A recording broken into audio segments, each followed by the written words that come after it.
Oke, ini adalah video part berikutnya yang setelah HP ini matot ya. Dan langsung gue benerin dan kira-kira rusaknya apa. Di sini gue sedikit mau klarifikasi kendala yang ada di Poco ini. So, singkat cerita, Poco ini mati total secara tiba-tiba ya saat lagi dicas. Dan kalau kita lihat kasusnya, Poco X3 Pro ini lumayan lumayan terkenal dengan kasusnya dicas tahu-tahu kebakar ya kan. Dan memang handphone ini kalau dicas memang panas ya, lumayan berasa panas di bagian atasnya. Dan sekarang HP ini sudah normal, sudah lancar dan udah gua tes pakai selama 12 jam lebih. Dan adem banget, baterainya awet banget, dicas lancar dan performanya rusaknya apa bos? Oke, jadi gue kasih lihat dulu. Tarat, sudah nyala. Anjay, ayo, adakah HP kalian yang matot di luaran sana pokoknya? Anjay.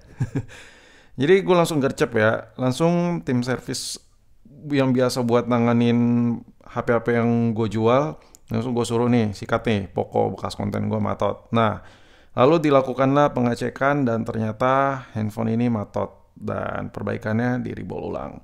Jadi di sini gue pengen klarifikasi ya, gue pengen klarifikasi video yang sebelumnya itu gue bilang bahwa handphone ini panas tiba-tiba dan tiba-tiba kayak baterainya ngedrain itu bukan di bug ya. Kemungkinan lebih dari 50% menurut gue bukan masalah software. Masalahnya ada di mesin. Jadi mesin ini lembek, lemah ya karena faktor pemakaian dan handphone ini tuh sering digeber. Untuk kasus yang kebakar gua belum selidikin, tapi untuk saat ini supposed to be kalau masalah Poco kebakar itu bisa jadi time apa ya kayak temperature-nya suhunya terlalu tinggi dan doi ngecas pakai casan bawaan yang menurut gua wattnya lumayan tinggi ya.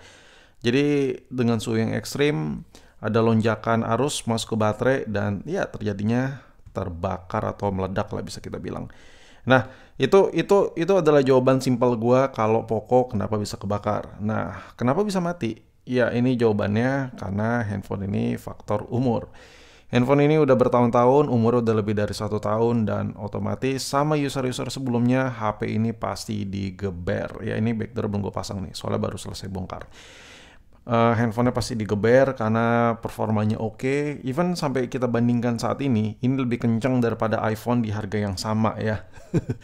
Dan memang kalau dipakai handphone ini lumayan jos asli, lumayan jos. Cuman gua gak sukanya panas kemarin. Sekarang setelah gue melakukan reball, ini benar-benar enak, adem, gak ada masalah, kayak enteng aja gitu, nyantai bos ya. Dan yang gua nggak suka dari handphone ini setelah bongkar adalah ya gua mempertanyakan apakah handphone ini bakal kambuh lagi. Tapi kasusnya sama seperti ROG gue ya. ROG gue juga WiFi-nya suka nggak connect dan tiba-tiba mati WiFi-nya harus gue restart dulu dan performanya ngedrop parah. Itu juga gue reball dan sampai sekarang awet. Nah, kemungkinan ini juga awet sih. Tapi saran gue ya buat lo di sana yang ada kepikiran buat beli Poco kayak gini, hati-hati ya. Terutama yang varian X3, varian Pro-nya. Saran gue udahlah mendingan lo beli HP lain aja karena lumayan berisiko ya. Kalau servis, gue nggak tahu biaya servisnya berapa kan ini gue ngegarap sendiri.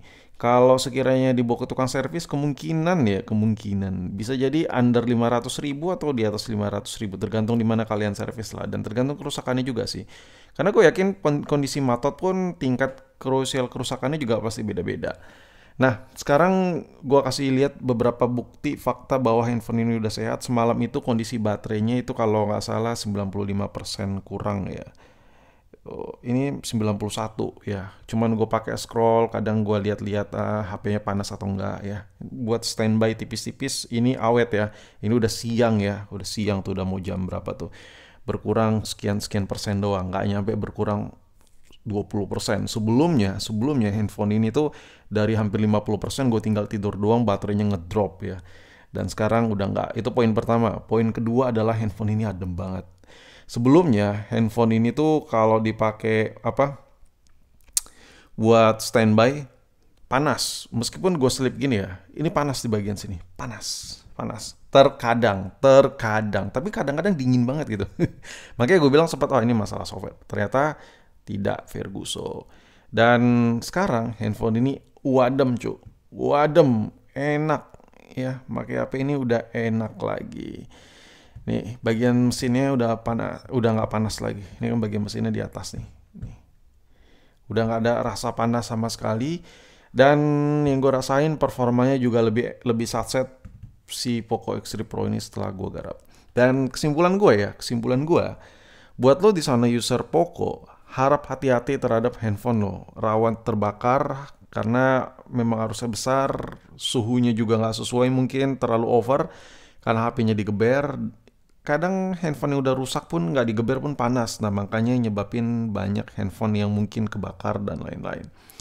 So kesimpulan gua, Poco ini apakah worth it atau tidak dipakai? Enggak, enggak, enggak. Lu beli Poco X3 Pro, gua dengan lantang bilang tidak worth it sama sekali. Karena resikonya matot. Kalau udah resiko matot, besar kemungkinan data kalian hilang, kandas, clean ya. Bisa jadi seperti itu. Bisa jadi juga selamat, tergantung yang diperbaikin apa. Kalau kalian butuh banget buat HP kedua, ya boleh dipertimbangkan dengan segala risikonya. Tapi kalau buat HP utama, udah deh, mendingan cari HP lain. Ya, ini anggap nggak ada gitu ya. Dan gue buat konten ini udah part kesekian ya. Next gue bakal update lagi, gue bakal coba pakai lagi beberapa saat ya, bakal gue coba geber apakah kambuh lagi atau tidak, atau bahkan ada masalah atau tidak selama di servis ya, atau ada trouble tambahan. We don't know. Jadi nanti gue bakal kasih updatean berikutnya. Tapi yang jelas menurut gue ya lumayan chaos ya kemarin. Ini gue kasih lihat belakangnya. Ini tuh bekas gue bongkar-bongkar dan sekarang sudah bekas lem-lemannya nih. Ini sudah oke, tapi masih ada sisa bekas lem-lemannya karena gue ada rencana buat backdoor ya. Backdoor ya mau gue ganti. Ya ada buluk anjir. Dan ini ciri khas penyakit apa ya, minusan Poco pada umumnya. Ini di bagian sini nih ngelotek dia ya. Bagian sini ngelotek seperti biasa lah. Ini backdoor mau gue ganti karena udah tidak good looking ya. Dan udah mungkin sampai sini video gue mengenai Poco X3 Pro ini. Kalau mungkin handphone lo ada yang matot-matot, coba tulis di kolom komentar, siapa tahu bisa gue bantu buat kasih solusinya buat gue jawab ya. Tapi gue nggak janji ya, karena gue kadang gak sempat buat baca komen. Tapi coba tulis saya di kolom komen. Dan menurut lu gimana? Apakah worth it atau tidak pakai Poco X3 Pro? Kalau menurut gue enggak ya. Menurut gue enggak sekarang nih. Kalau menurut lu gimana? Coba tulis juga di kolom komen. Peace.